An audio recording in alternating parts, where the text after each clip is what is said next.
아멘. 얼마나 이 힘 있는 찬송이죠. 저는 이거 부를 때면 제가 상상하네. 그 지구 꼭대기에 온 우주가 해와 달과 별과 모든 것이 하나님을 찬양하는 그 아주 그 굉장한 그 상상을 하면서 부릅니다. 이 찬송은 우리가 그 빌리 그레이엄 목사님 돌아가셨지만 부흥회 때마다 늘 부르는 그런 찬송이죠. 스웨덴의 유명한 설교가인 보베르크 그분이 쓴 시를 찬송으로 지은 건데, 완전히 그 천지 창조부터 마지막 주님 앞에 서는 그 모든 것을 찬양한 아름다운 찬양입니다. 여러분, 우리가 알듯이 빛은 스피드가 1초에 지구를 7바퀴 반을 돈다 그러잖아요. 태양이 지구의 109배입니다. 포크성에 반짝이는 그 별을, 그 빛을 보는 그거는 그 빛의 속도로 이미 450년 전에 번쩍인 걸 우리가 본다고 생각했을 때 온 우주보다 크신 하나님, 그 하나님의 위대하심은 얼마나 놀라운가 하는 것을 우리가 상상조차 할 수 없습니다. 아까 우리 정장로님이 벌레 같은 우리 인간을 하나님이 이렇게 기도하셨는데, 어쩌면 벌레가 아니라 그보다 못한, 티끌보다도 더한 그런 존재죠. 주 하나님 독생자 아낌없이 우리를 위해 보내주셨네. 이것이 하나님이 온 인류를 위한 예정하신 하나님의 사랑입니다. 하나님은 어떤 사람은 예정해서 저 사람 내가 구원하고 저 사람 구원하지 않겠다는 그런 프리데시천의 예정이 아니라 온 인류를 위해서 하나님이 자신의 독생자를 주시는 그 예정이죠. 그래서 누구든지 예수를 믿는 자는 하나님의 자녀가 되는 놀라운 권세를 주셨다. 아멘. 그러면서 저와 여러분들이 하나님을 믿는다는 것은 엄청난 축복이요, 기적이요, 놀라운 하나님의 사랑 그 자체다 하는 거죠. 그래서 하나님은 나는 너 한 사람 한 사람을 온 우주보다도 귀하게 생각하신다. 할렐루야. 그러니까 여러분들 예배될 때 어깨 쫙 펴고, 야, 내가 이게 우주보다 귀한 존재구나. 그분이 나를 사랑하시는구나. 할렐루야. 그 마음만 담고 가도 오늘 예배 오신 것은 본전 이상 뽑습니다. 할렐루야. 아멘. 무엇이든지 도가 지나치면 문제가 생기죠. 여러분, 아무리 맛있는 음식이라 할지라도 적당히 먹어야지 과식하게 되면 배에 가스도 차고 힘이 듭니다. 여러분, 아무리 좋은 운동도 갑자기 심하게 하면 오히려 다쳐요. 최근에 아들이 재택근무를 하면서 아주 운동을 열심히 해요. 주짓수를 배우러 다닌다나? 얼마 전에 덩치가 큰 애하고 같이 했더니 확 누르는 바람에 갈비뼈를 좀 다쳤대. 야, 운동도 살살해라. 너무 심하게 하면 다친다. 제가 그렇게 얘기한 적이 있습니다. 어느 날 자궁이라는 공자의 제자가 물어봤습니다. 공자님, 자장과 자하가 있는데 어떤 제자가 더 어진 제자입니까? 그랬더니 공자가 말하기를 자장은 좀 너무 지나친 것 같고 또 자하는 조금 모자라는 것 같다. 그러면은 자장이 더 그 균형을 가지고 있는 것이 아름다운 삶이다 하는 거죠. 그래서 여기서 나온 말이 우리가 잘 아는 대로 과유불급이라는 그런 고사성어가 있죠. 우리 흔히들 이렇게 해서 썩어도 준치. 여러분, 준치가 이빨이 아는 건 아시죠?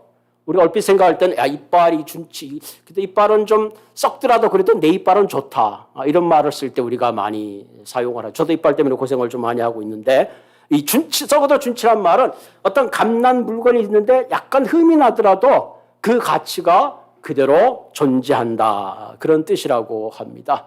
어떤 분들은 의학새가 슬피운다. 의학새가 어떤 새인가 그러는데 의학새는 새가 아니라 그러죠. 갈대가 바람에 부딪히면서 생기는 소리. 그걸 이제 의학새라는 그런 이제 얘기로 노랫말로 들어가 있는데, 이 준치라는 이 고기는 맛이 굉장히 일품이랍니다. 그래서 그 수압을 견디며 자라기 때문에 그 살이 통통하고, 그래서 특별히 생선을 좋아하는 사람들은 굉장히 좋아하는데, 이 준치는 중국과 한국과 또 일본에서 생산된다고 합니다. 특별히 그 명나라의 주원장은 이 남경에 이 준치들이 많이 생산이 돼가지고 그 준치를 반드시 제사상에 올렸다고 합니다. 우리가 알듯이 나중에 남경의 수도가 북경으로 바뀌었잖아요. 그러면서 주원장은 그래서 북경으로 바뀌었음에도 불구하고 이 준치를 제사상에 놓으라고 명령을 했어요. 그러니까 남경에서 북경까지 1,300km를 그 생선을 옮기다 보니까 그 당시 냉장시설도 없고 그러다 보니까 생선이 썩고 상해요. 그래서 그나마 괜찮은 건 제사상에 올리고 조금 시원찮은 거 살짝 맛이 간 거는 이 신하들에게 줬더니 신하들이 그것을 맛을 보고 야, 이거 진짜 맛있는 생선이네. 그래서 생겨난 말이 썩어도 준치다라는 말이 생겨났다고 합니다. 그래서 요즘은 이제 그 준치를 많이 양식을 한다고 하죠. 맛있는 고기라. 요즘 뭐 웬만한 고기들은 다 양식을 하더라고요. 그런데 이 중국에서 양식을 하는데 이 네모난 그 그물을 가지고 그 안에다 준치를 가둬놓고 양식을 하는데, 양식을 하는 사람이 주인이 가만 보니까 준치들은 열심히 이렇게 움직여야지 이게 살도 통통하고 자라는데, 그 중에 좀 일부의 준치가 그 코너에서 이렇게 싹 숨어서 움직이지 않는 거야. 그것을 보면서 저 게으른 준치를 어떻게 하면 내가 좀 운동을 시키지 하다가 묘안을 생각한 것이 뭐냐면은 원형의 그물로 바꾼 거야. 이 원형이 되니까 숨을 데가 없으니까 준치들이 아침 저녁으로 그냥 계속 움직이는 거야. 그러니까 너무 기분이 좋은데 어느 날 보니까 몇 마리가 폐사를 했어. 가만히 보니까 저게 왜 죽었나? 계속 움직이면서 쉬지를 못해가지고 과로사를 죽었다. 그런 얘기가 있습니다. 때때로 우리의 삶에는 쉼이 필요합니다. 여러분 음악을 할 때도 계속 쉼표가 없으면 음악이 안 돼요. 우리 찬송 부를 때도 쉬었다가 숨을 쉬었다가 부를 때에 아름다운 찬양을 할 수가 있습니다.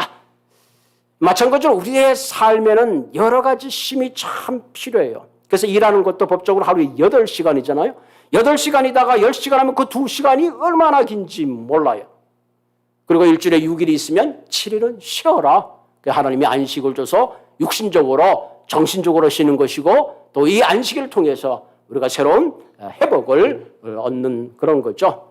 근데 사람이 욕심이 강하다 보니까, 문명이 발달하다 보니까 하루에 8시간이 아니라 10시간, 심지어는 뭐 전기가 발달되니까 24시간 3교대로 풀가동하기도 하고, 심지어 닭장에도 불을 계속 켜놔가지고 닭이 밤인지 아침인지 몰아서 알을 놓는 그런 조화를 깨는 그런 경우가 많이 생깁니다. 얼마 전인가 유튜브를 봤더니, 제가 그 KBS 다큐멘터리나 그 유튜브에 보면 원시 뭐 그런 걸 제가 자주 좀 즐겨봅니다. 좋아하고, 그 사자들이 농가로 내려왔어요. 농가에 있는 막 소를 먹고 또 양을 잡아먹으니까 이 농부들의 입장에서 너무 곤란한가. 하루에 뭐 몇 마리씩 없어지고 한 달이 되면 엄청난 숫자니까. 그러니까 거기다 이제 돛을 놓습니다. 그러면 이 표범이나 사자가 와서 돛에 걸리게 되면 이 발이 잘라집니다. 그러니까 완전히 그냥 병신이 되는 거죠. 그래서 이 환경동물가들이 제발 그 돛을 놓지 말고 차라리 트랩 같은 걸 놔가지고 거기에 들어가면 잡도록 하라. 그런데 이게 서로 잘 커뮤니케이션이 안 되고 협조를 안 하는 거예요. 나중에 보니까 어떤 사람들은 덫에서 잘린 그 사자를 치료를 해가지고 다시 이렇게 뭐라 그러죠? 자연으로 돌아보내는 부류가 있고, 어떤 사람들은 총을 가지고 그것을 쏴서 죽이는 그런 어처구니 없는 상반된 그런 삶의 모습을 보면서, 이 사람과 사람, 자연과 동물, 모든 자연에는 아름다운 조화와 질서가 있는데, 그 조화와 하모니를 깨게 될 때 결국은 피차가 서로 삶에 큰 상처와 아픔을 남기는구나. 그런 것을 잠시 생각해 보았습니다. 제가 계속해서 고린도 전서의 말씀을 나누면서 왜 이 고린도교에 문제가 있었을까? 가장 그 원인이 뭔가? 하나님이 예언의 은사도 주고 방언의 은사도 주고 말할 수 없는 하나님의 특별한 사랑을 줬음에도 불구하고 그 교회의 문제가 뭔가? 그것은 바로 영적 균형을 잃어버렸다. 하나님이 주신 그 독특한 은사를 가지고 서로 하모니로 교회의 공동체를 세워가야 되는데, 오히려 그것이 당파를 짓고 오히려 그것이 서로가 우열을 가리는 교만을 낳는 그런 일이 생기고 말한 거죠. 결국은 바울이 장시간에 걸쳐서 이 성경에 예언과 방언의 은사를 다루는 각각 찬송지도 있으며 가르치는 말씀도 있으며 계시도 있으며 방언도 있으며 통역함도 있나니 모든 것은 덕을 세우기 위하여 하라. 그러니까 초대교회의 예배도 같이 모이면 찬송시 있어. 시편 가운데 찬송, 우리도 찬송을 부르잖아요. 그 다음에 가르치는 말씀도 있고, 제가 이렇게 설교를 하잖아요. 그 다음에 계시도 있고 방언도 있고 통역할 수 있는데, 이 모든 것을 덕을 세우기 위해서 하라. 그 당시에 바벨론 포로로 되었을 때 이스라엘 백성들은 하나님께 예배를 자유롭게 드릴 수 없어서 지들이 모였습니다. 그걸 회당이라고 그러죠. 시나고그라 그러는데, 그게 바벨론 포로 이후에부터 계속 시나고그가 있었어요. 그래서 그들은 거기서 회당에서 예배를 이렇게 드렸습니다. 그러니까 그들의 예배는 처음에 쉐마, 히브리 말로 들으라 하는 거죠. 그러니까 신명기 6장 4절 5절에 있는 말씀에 이스라엘아 들으라. 여호와 하나님 그는 오직 여호와 하나님이시니 너는 마음을 다하고 뜻을 다하고 힘을 다하여 여호와를 사랑하라. 이 선포를 하면서 예배가 시작합니다. 그리고 시편을 낭송하고 성경을 봉독하고 특별히 선지자 중에 구약 부분의 한 부분을 낭송을 합니다. 그리고 축복 기도를 하죠. 그때는 축복 기도는 특별한 사람이 아니라 원로들 그 가운데 존경받는 분이 일어서 축복 기도를 하고 헌금을 시간을 갖습니다. 근데 초대교회에 한 가지 더 애드된 게 있다면 마지막 제자들의 그 예수님의 죽음과 부활을 셀레브레이션하는 그리고 교제하는 그 최후의 만찬, 성도의 만찬이 함께 포함되어 있습니다. 그래서 어떤 교회는 이런 전통을 따라 매주마다 성찬식을 하는 그런 교회도 있습니다. 그러니까 그때 예배와 지금의 예배에 좀 다른 것이 있다면 뭔가, 그때 예배는 비교적 좀 자유롭다면 지금은 우리가 예배가 어떤 좀 포멀하죠. 이렇게 포멀한 스타일이다면 그때는 자유로웠어요. 그래서 어떤 분이 어떤 한 선지자를 읽습니다. 이사야서 읽고 나면 이 말씀에 대해서 여러분들 가운데 강론하실 분이 있으면 강론하시기 바랍니다. 그러면 그 가운데 어떤 분 누구든지, 그래서 이 바울도 전도 여행을 다니다 회당에 가서 예수 그리스도의 복음, 거기 이사야 61장에 나오면 이 내용은 앞으로 주님께서 메시아를 보내주는 이런 예언입니다 하고 강언을 했던 것을 우리가 보게 되죠. 자, 그러다 보니까 예배 시간에 누구든지 일어나서 예언도 할 수 있고 방언도 할 수 있고 또 기도도 할 수 있는, 그러다 보니까 자연적으로 질서가 좀 잡히지 않게 된 거죠. 그래서 바울은 그런 경우에 너희들이 덕을 세우고 조화와 균형 있는 예배를 너희들이 드려야 된다. 이제 그렇게 얘기한 겁니다. 여러분, 우리가 예배는 하나님께 예배하기 때문에 하나님의 성품이 리플렉션 되어야 합니다. 그래서 예배는 반드시 질서가 있어야 되고 조화가 있어야 되고 반드시 우리는 예배를 통해서 하나님의 거룩함이 나타나야 되고 하나님의 인격이신 그분이 드러나는 것이, 그것이 바로 예배입니다. 그런데 예배에 이런 덕을 세우지 못하고 무질서하고 혼란하게 되면 사실 그것은 예배가 될 수 없는 거죠. 그 당시 이방인들도 많은 그 제사와 예배가 있었어요. 우리가 다 아폴로 신이라 있어서 이 예언의 신입니다. 그 아이들의 출산에 대한 것들을 예언해 주는 그런 신을 섬겼고, 심지어는 데미터와 코오라 그래서 제사 의식이 있었는데 특별히 은밀한 제사를 드렸고요. 또 아포티테스라는 여신이 있는데 이건 해상의 여신, 창의 여신이라 그래서 예배에 온갖 음란한 그런 행위를 하기도 했습니다. 이런 다양한 신들을 섬기는 제사가 성행하다 보니까 그런 영향이 초대교회 고린도 교회 예배에도 영향을 미친 거예요. 그러다 보니까 어떤 것은 주술적으로 반복하는 위험이 생기기도 하고 심지어는 질서가 깨어지기도 하고 어떤 경우는 열광적으로 일어나서 기도를 하기도 하고 때로는 무질서하게 예언을 하기도 했습니다. 그래서 바울이 단호하게 명령한 것이 바로 오늘 본문에 읽은 33절입니다. 하나님은 무질서의 하나님이 아니시오 오직 화평의 하나님이시라. 그러니까 여러분들이 예배를 드릴 때에 하나님은 무질서의 하나님이 하니까 그 예배를 통해서 모두가 화평할 수 있도록 성도가 참여하고 절제해야 된다. 그 얘기를 지금 하고 있습니다. 여러분, 하나님의 창조 세계를 가만히 보면 얼마나 아름다운지 몰라요.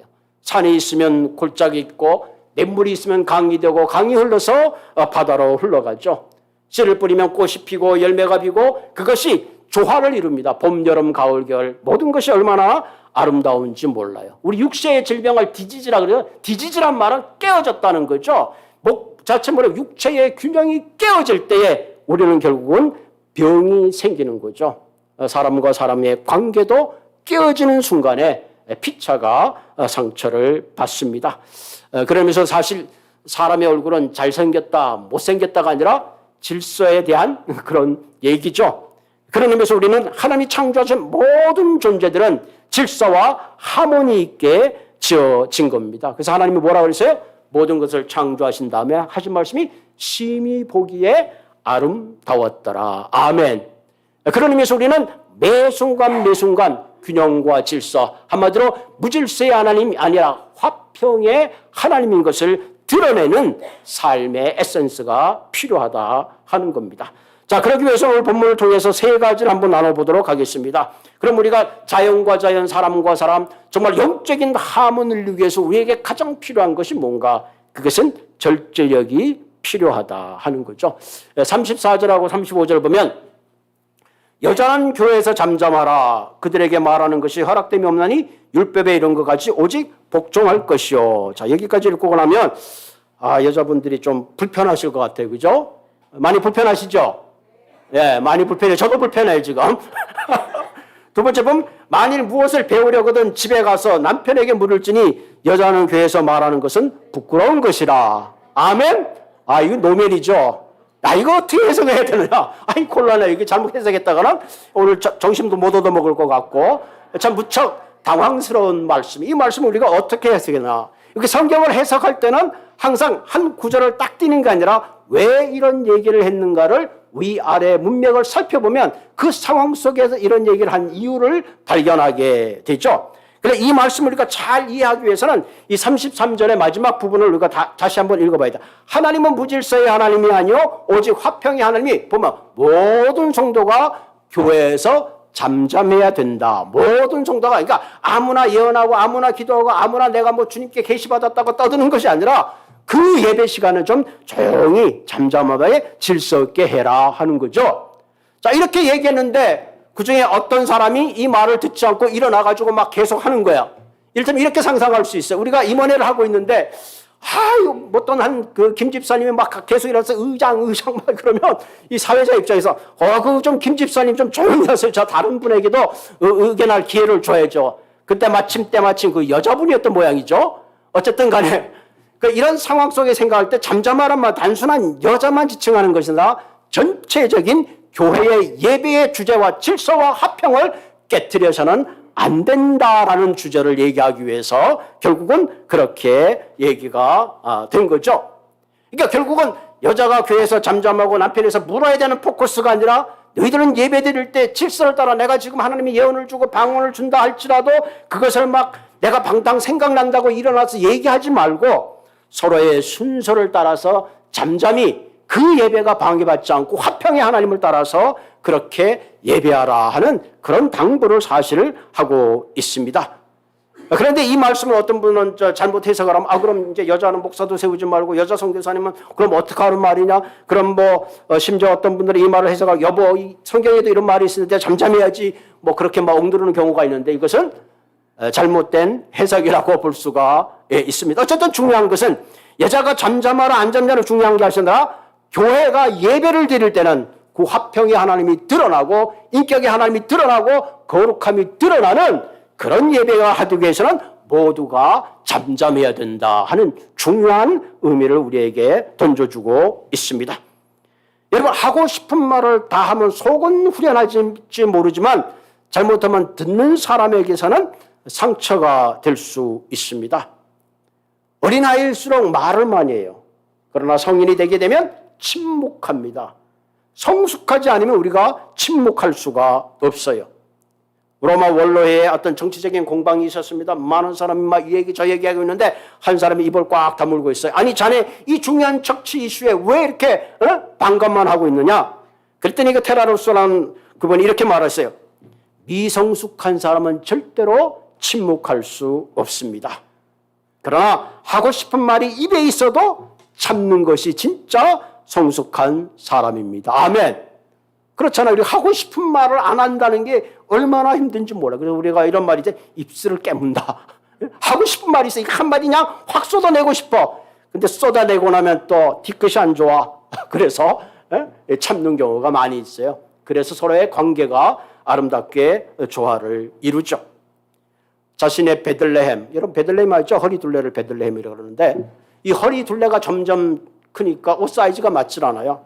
이분이 결심을 했어. 야 이제 내가 음식을 좀 줄여야 되겠다. 어떻게 하랬지? 방법을 생각하고 냉장고에다 아주 기가 막히게 아주 멋있는 허리가 날쭉한 그런 멋진 사진을 갖다가 붙여놨어요. 냉장고 열 때마다 그 사진을 보고 그래 먹으면 안 되지. 내가 저렇게 돼야지. 그러고 했더니 진짜 한 5파운드 10파운드 빠졌대요. 아마 집에 가서 해보세요. 그런데 문제가 생겼어. 남편이 점점 찌는 거야. 왜 이런 거 했더니 거기 이쁜 여자 보느라고 맨날 냉장고를 열어가지고 열 때마다 먹어가지고 남편이 살이 쪘더라 하는 그런 이야기가 있습니다.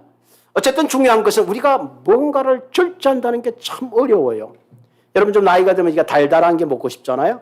달달한 게 먹고 싶은데 부인이 먹지 마! 그럼 또 못 먹고 나가서 사 먹고 몰래 먹고 뭐 그러는데 저도 요즘 이렇게 좀 이렇게 초콜릿 같은 게 땡기더라고요. 그래서 얼마 전에 그 샘스 클럽에 갔더니 제가 그 좋아하는 게 뭐냐면 그 바닐라 초콜릿 받은 아몬드를 참 제가 여행 다닐 때다 한 통씩 사 갖고 다니면서 먹는데 살까 말까 갈등이더라고요. 주님 어떻게 해야 되죠? 제가 샀을까요? 안 샀을까요? 안 샀어요. 너무 안 사고 지금 돌아왔어요. 그리고 집사람 보고 여보 나 뭐 좀 먹고 싶은데 집사람이 가더니 뭐 이것저것 좀 뭐 아이스크림도 사다 놓고 했어요. 어쨌든 간에 이 음식 하나도 절제하는 게 내 뜻대로 되지 않아요. 여러분. 어떠한 습관을 바꾼다는 거 절대로 쉽지 않아요. 그래서 이 절제라는 이 부분을 사도 바울은 성령의 열매에 넣은 거예요. 왜? 이것은 내 마음대로 컨트롤할 수 없다. 하나님이 이것을 컨트롤하게 해줘야 된다. 인간이 일어나 욕망과 욕심들 내가 절제할 수 있나요? 그렇지 않아요. 수없이 결심하지만 그것이 내 뜻대로 되지 않습니다. 오늘 이 시간 그러므로 우리가 진정한 하모니를 이루기 위해서 내가 절제할 수 없는 부분들을 이 시간 하나님 앞에 내어놓아야 합니다. 하나님 이건 내 결심만으로 되지 않습니다. 하나님이 도와주셔야 됩니다. 그것을 내어놔야 돼요. 입이 절제가 되지 않는 분은 하나님이 이 입을 좀 어떻게 해주세요. 다른 사람 가십하기보다는 축복의 입으로 좀 만들어 주십시오. 내가 무심코 던진 말이 때때로는 상대에게 상처를 줄 수도 있고 내가 무심코 옮긴 그 말 때문에 공동체가 깨어진다면 하나님 내 이 입을 좀 어떻게 좀 해주세요. 이렇게 기도하고 우리가 영적 하모니를 위해서는 반드시 내 자신을 절제할 수 있는 그런 삶이 되시기를 주님의 이름으로 부탁을 드립니다. 어떤 은퇴하신 목사님이 그런 얘기 하더라고요. 목사가 은퇴를 하게 되면 한 가지를 잘해야 된다. 뭐 해야 되냐니까 입은 닫고 지갑은 열어라. 그 말을 듣고 나니까 참 명언이다. 그죠? 이거 점점 그러니까 나이가 들면 이게 기운이 다 위로 올라가잖아요. 이거는 닫고 지갑은 여는 거. 그것이 점점 행복한 삶을 사는 비결이 아닌가 그런 생각을 해봤습니다. 자, 두 번째 우리가 하모니를 얻기 위해서는 이 listening, 청취력이 중요합니다. 영적 조화를 위해서는 단순히 하나님의 말씀을 듣는 것을 넘어서 그 말씀을 청종하고 그 말씀이 나를 변화시킬 수 있도록 해야 하는 겁니다. 여러분 이 주일날 설교를 들을 때도 이 설교의 말씀이 내게 주시는 말씀으로 받고 그 말씀이 내 삶을 변화시킬 수 있도록 그것을 하나님의 말씀으로 청종하는 것이 대단히 중요합니다. 오늘도 무슨 말을 하겠나. 다 뭐 해안에 새로운 게 있겠어. 다 그 성경이 그 성경이지 뭐. 그러고 앉아있으면 마치 소낙비가 쏟아지는데 항아리에 뚜껑을 닫고 있는 거랑 똑같죠. 그래서 바울이 36절에 한번 보세요. 36절에 보면 뭐라 그러냐면은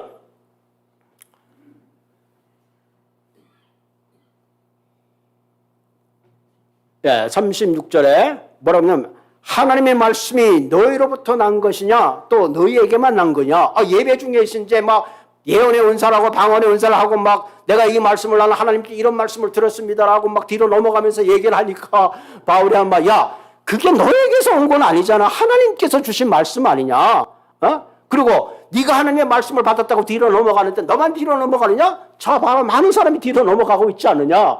솔직히 말하면 이런 식으로 지금 바울이 얘기를 하는 거죠. 한마디로 잘난 척 하지 마라. 영적 교만에 대한 강한 질타를 하는 거죠. 그래서 37절에 보면 만일 누구든지 보죠. 자기를 선지자나 혹은 신령한 자로 생각하거든 내가 너에게 편지하는 이 글이 주의 명령인 줄 알라. 아주 따끔하게 한마디 합니다. 네가 그렇게 신령해?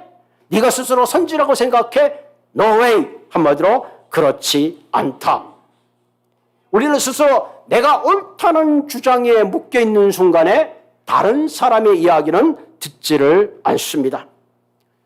또 들어도 모든 것을 내 중심적으로 해석하기 때문에 결국은 억지 수단이 되고 마고 이것을 영적 교만이라고 하죠. 그래서 우리가 하나님의 말씀을 들을 때는 그 말씀을 나의 기준대로 듣는 것이 아니라 하나님의 말씀의 기준대로 들어야 합니다. 어떤 말씀을 듣다 저 말씀 참 은혜스럽네. 저 말씀은 김 집사가 들어야 되는데 누가 들어야 돼요? 내가 들어야 되는데 김 집사가 들어야 돼. 박 집사가 들어야 되는데 자기는 뭘 들을 거야? 들을 게 하나도 없는 거죠. 와서 밥만 먹고 가는 거죠. 그런데 우리가 하나님 앞에 왔을 때는 그 하나님의 말씀이 나를 위한 말씀이라고 듣는 것이 정말로 중요합니다. 어떤 때는 설교를 하고 나면 가까웠던 분이 이래. 목사님 저를 치십니까? 내가 친 적은 없어요. 그러면 하나님이 나에게 하신 말씀이구나. 그렇게 받아야지 은혜가 되지. 아, 목사가 평소에 나랑 관계가 안 좋대 설교를 통해서 막 비를 토하는구나. 그러면 저도 괴롭고 듣는 사람도 괴로운 거예요.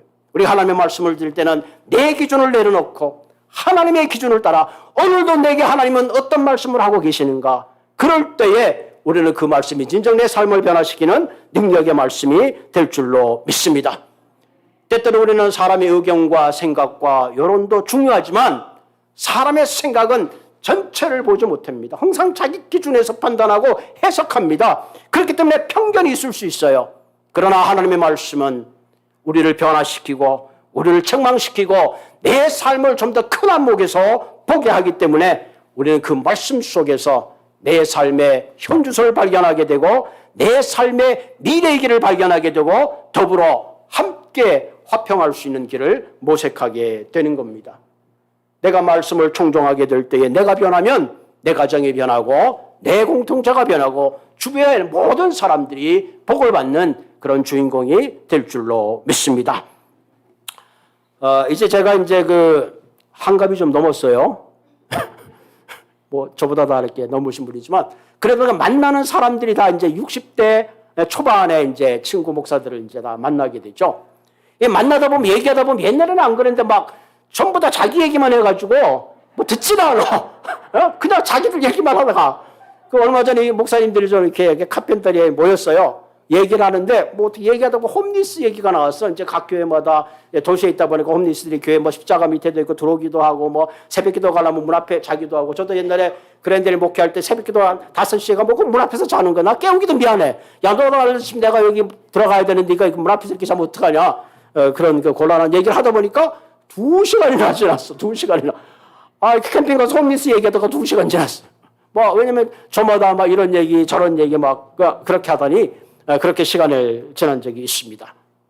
잘 듣는 것이야말로 얼마나 중요한지 몰라요. 여러분 저렇게 잘 얘기하다 보면 한 사람이 집중해서 그 사람을 바라보는 사람이 있어요. 어떤 사람이냐? 입 깍 다물고 그래, 맞아, 그랬어. 그런 사람 보고 얘기하지 막 얘기하는 사람 보고 얘기 안 해요. 그러다 보면 여럿이 앉아서 2명이 얘기하고 3명이 얘기하고 그냥 지방방송 때문에 무슨 얘기하는지 와글와글 하다가 나중에 개 키우는 사람이 있으면 또 개 얘기하다가 그렇게 끝나는 거예요. 잘 듣는 사람, 잘 듣는 게 얼마나 중요한지 몰라요. 우리가 하나님 앞에서 기도할 때도 하나님의 음성을 잘 들어야지 영적 균형이 생겨요. 하나님 제가 왔습니다. 한 10분 동안 막 기도한 다음에 아멘 그러고 가버리면 하나님이 얘기하려고 하다 없네! 없어! 하나님 오늘 내게 무슨 말씀을 하시렵니까? 하나님 내게 이런 어려움이 있습니다. 하나님 해결해 주셔야 됩니다. 이것 때문에 내 마음이 너무 아파요.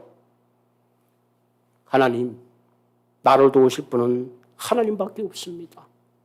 이런 피를 토하는 마음으로 하나님 앞에 잠잠하고 들을 때에 하나님께서 우리에게 응답하시고 우리를 변화시키고 우리의 삶을 통해서 많은 사람들에게 축복을 주는 그런 주인공이 되게 할 줄로 믿습니다.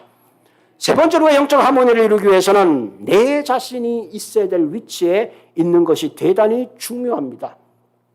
오늘 39절에면 바울이 결론적으로 말하고 있는 게 있어요. 그런즉 내 형제들아 예언하기를 사모하고 방언 말하기를 금하지 말라.